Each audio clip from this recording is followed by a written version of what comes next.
Alrighty, this little book, never read. I mean, I read it now anyway.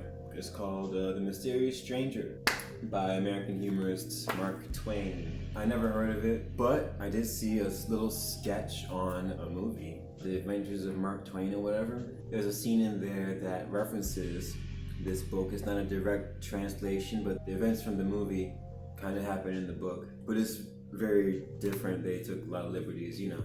So the story starts with these three kids in Austria in 1590. It doesn't matter what their names are. I never really learned. You're seeing through one of the kids' perspective. I think it's like Tom or something. They're just chilling, being kids. They've like seen magic and stuff. Like there's some old dude they hung out with. They taught him how to smoke and drink and see ghosts and stuff. So they're hanging out one day at some park or place near a castle, whatever. And they brought a pipe and didn't bring a lighter or a flint, you know. And this really gorgeous looking kid comes up, like it's all good, like they know each other.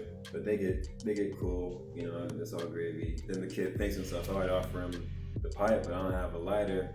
And he's like, oh, you need fire? I got it. Like, you know, can't say nothing, he just thought it. But the guy just is like, oh yeah, I can do that for you. He takes it, and blows on it, and it lights up. It glows like embers, and then the kids are really like, okay, magic dude, and they're all freaked out. But then they get cool again, you know. It's like, well, what's the deal with you? Oh, I'm an angel. Really? You're an angel? Yeah, what's your name? Satan.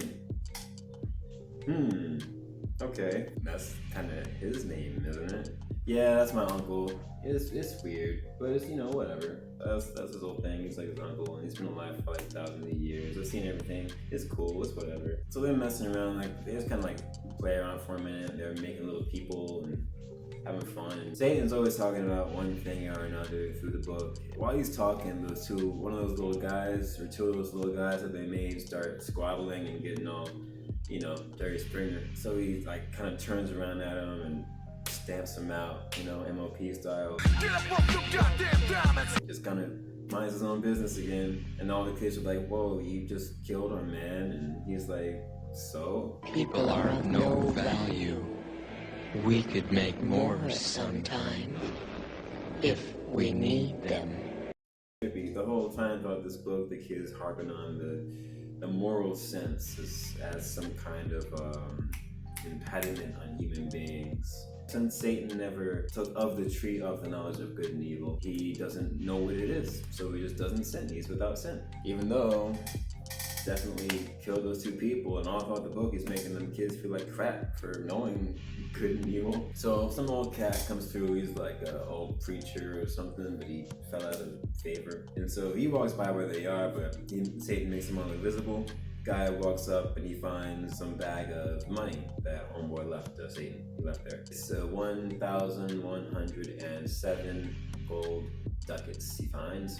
He's like, anyone else? Anyone drop this? Goes up, and then the kids come back, blah blah blah, and then he comes back down the road and he's like, you guys see what's up? And they very much want to say how it came there, but they can't. He makes it so that they can't talk. But it's whatever, it's cool. They're like, it's all you, man. So that guy was about to get thrown out of his house because he couldn't make his mortgage. So now he has enough money to make his payments. He's not gonna starve, but kind of made a lot of money real fast. So everyone in town's giving him the side eye. But you know how people are. They're not just gonna, you know, outright say, you know, how dare you? They was all like, congratulations, man. Yeah, good to see you. Yeah, let's all be friends again. They're trying to be cool with him again because, you know, snakes. So then the astrologer who's in the town grills the kids on where they found that dough. They kind of tell them, you know, it was on the ground. They all counted it, and it was 1,107. And he's like, oh, well, it's mine, because I just lost 1,107 ducats. So clearly he stole from me. And so then he's in trouble. They grab his money and they throw him in jail, and it's all bad. And so all throughout this book, Satan's kind of like low-key grilling these kids, like really like making mad fun of them, but like talking about humans with their moral sense and how it handicaps them. They're so proud of all the stupid stuff they do, even though he's making these changes in the townspeople's lives that are arguably not good for them, putting them in some compromising situations, eliciting some sinful behaviors. You're kind of like, are you sure you're an angel, bro? You're kind of You're kind of wrecking up shop here. Near about the middle to the end of the book, one of the three homies is gonna die. Like, he says to us that the kid dies when he goes to save some other girl, and they both drown instead of him, like, waking up and being bedridden and upset for the rest of his life. The two other kids are kind of like, they want to stay close to him, and they're treating him extra special and always thinking about all the times they dogged him while he was alive. And so when the kid dies, his mother comes up to him and she's wrecked, and she starts cursing God and blaspheming in front of the whole town, who they're all like, this is a burn the witch town, y'all. They don't really play that at all. But she keeps saying this curse God stuff until they burn her at the stake, because she really won't shut up about it. And it's only then at the stake where she calms down for 1 second and goes, you know what, we used to play as kids, and for that I forgive you. But yeah, she gets lit up, and Satan says that was a mercy to her, so that she can receive heaven now instead of having to wait through 20-some years of misery, starvation and such in the meantime. You know, you can argue both ways. So then when the old man is on trial and the astrologer's doing the blah blah blah, and it kind of seems like it's wrapped up, Satan jumps into the old man's lawyer and says, check the date on the coins. If the astrologer found the wallet 2 years ago and the old man found the wallet a few days ago, if there are coins that are from between that time, then they must not be stolen. So they count the coins, and there's a couple in there from between. And so they're like, oh, well, we're sorry for imprisoning you, but it looks like you're free to go. Case dismissed. So everyone's happy, yada, yada, yada. Then Satan phases out of Homeboy and then goes and teleports to the dungeon to tell the old man. So when they go and see the old man is tripping balls, talking about he's the emperor of whatever, and I'll make you a prince, and you get a kingdom, and you get a kingdom. He lost his mind off his rocker. And so the kids are like, yo, why is it every time you're helping someone out, you're making them die or making them insane? What's up with that? And he tells him, hey, yo, this guy's gonna be happier than anyone else on this earth between now and the time he dies. So what is that? You're telling me that his life isn't improved just because he can't think? What was that doing for him before?